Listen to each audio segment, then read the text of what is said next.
What's up, everyone? Hope you're doing good because we've got a pretty chunky update to go through for Towa and the Guardians of the Sacred Tree. And it's a really interesting one if you've bounced off the game before or felt like it was just a little too punishing for how cozy and emotional it looks on the surface. Bandai Namco and Brownies have pushed out a new balance patch on Steam, version 1.4, built around making the game smoother to play, less grindy, and way more respectful of your time, with other platforms getting the same treatment a bit later on. So first up, the big thing that's going to hit you right away is the change to story mode. If you're in that camp that loves the characters, the village vibes, the music, but doesn't necessarily want your soul crushed by roguelite difficulty, this is basically the patch that reaches out and gives you a safety net. The game has this system called Divine Blessing, which is basically damage reduction that ramps up as you struggle. Before, it was there, but it didn't always feel like enough to really carry you if you were still learning enemy patterns. Now the reduction starts at a flat 20% on that first attempt, and every time you retry a dungeon, it jumps by another 20%, all the way up to a huge 80% cap. Sorry, cent cap.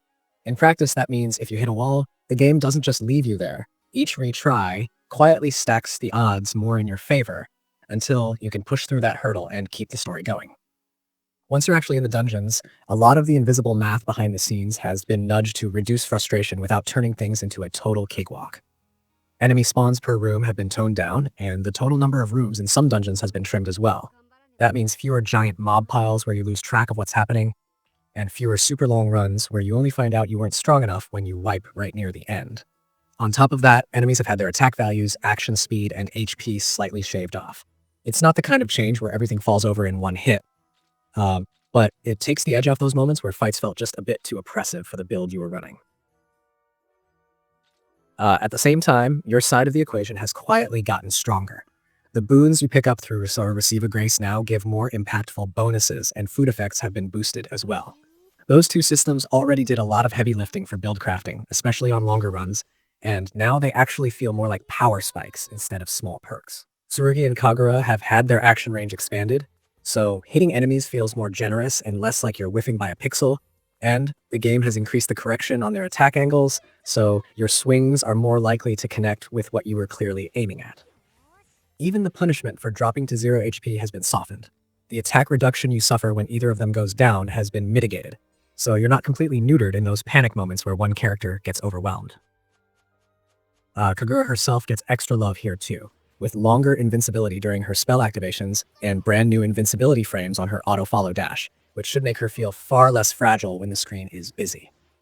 Outside the dungeons, Shinju Village has seen a pretty meaningful rebalance that touches progression and resources. At the Eternal Flame Dojo, the ore coin cost to unlock Kagura's spells has been reduced, and the rate at which your stats grow when you raise attributes there has gone up. That directly addresses that feeling some players had where the character growth curve lagged behind how quickly the game was expecting you to overcome new challenges. Over at the Shochikubai Emporium, some items and their ore coin prices have been adjusted, making the shop economy feel a bit more reasonable. And with Otherworld Carpentry, ore required for construction has been partially reduced, while the effects you get from those buildings have been bumped up. So village upgrades now feel more rewarding for the time you invest instead of being this slow, stingy drip. Pair all of that with an increased chance to get ore coins in medium dungeons, and you end up with a loop where each run feeds into your long-term power much more efficiently. For the players who have already been living in the late game, the ominously named Cave of Eternal Suffering has had its scaling adjusted.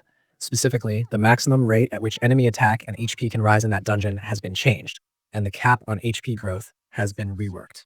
That sounds small on paper, but if you've ever felt those deep floors turning into a war of attrition where enemies just turned into endless HP walls, this is aimed right at that problem. It keeps the dungeons scary and demanding, but reins in the extremes so that a good build and solid play stay more important than whether the numbers have simply scaled past you. There's also a bunch of new quality of life stuff tucked into the patch that you're going to notice over time.